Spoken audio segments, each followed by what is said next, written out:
আসসালামু আলাইকুম, welcome back to SN kitchen. দেখুন নাটি মিল্ক পুডিংটা কতটা সুপার স্পঞ্জি হয়েছে, মাশাআল্লাহ। খেতেও একদম মেল্ট ইন ইওর মাউথ। আপনিও যদি এমন পুডিং খেতে চান তাহলে ঘরে থাকা সিম্পল ইনগ্রিডিয়েন্টস দিয়ে সহজে বানিয়ে পরিবেশন করুন।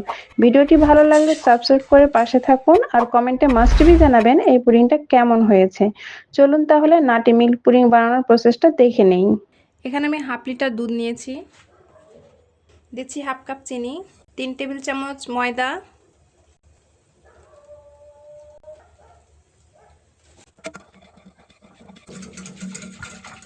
আমি হ্যান্ড উইচ দিয়ে ভালোভাবে মিশিয়ে নিচ্ছি যেন দলা পেকে না যায়। 3 টেবিল চামচ কর্নফ্লাওয়ার, দিয়ে দিচ্ছি 1 চিমটি এলাচের গুঁড়ো, এতে করে খুব সুন্দর সুঘ্রাণ আসে। এটা অনবরত নাড়তে থাকতে হবে, না হলে দলা পেকে যেতে পারে।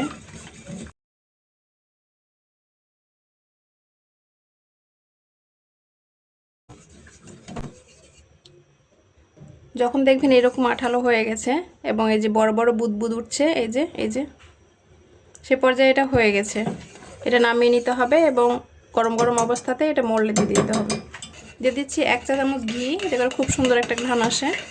এটা নামানোর আগ দিকেই দিতে হবে।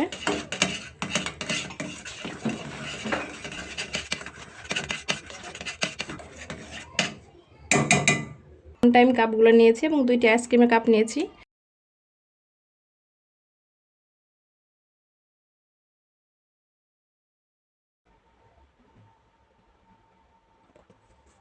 এখানে আমি 4টি কাপে ঢেলে নিয়েছি সবগুলো। এখন ঠান্ডা হতে দিব ফ্রিজে 1 ঘন্টার জন্য। এখানে আমি কিছু আধ ভাঙা চীনাবাদাম নিয়েছি এবং এটাকে আমি একটু রোস্ট করে নেব।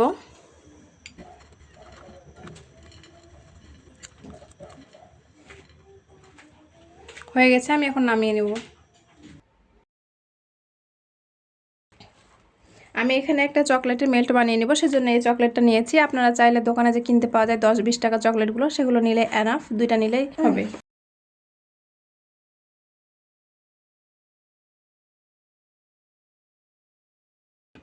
আমি চকলেটগুলো একটা বাটিতে নিয়ে সামান্য একটু কুসুম গরম পানি দিয়ে এটাকে ফেটিয়ে নিলাম।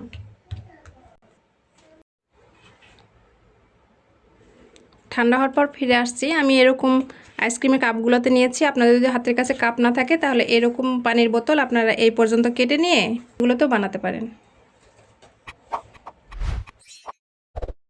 এখন এগুলো জমাট বেঁধে গেছে, এই যে দেখতেই পাচ্ছেন গাটা ছেড়ে দিচ্ছে, এই যে সাইডটা। এগুলো ইজিলি এরকম প্রেস করলেই বেরিয়ে আসবে।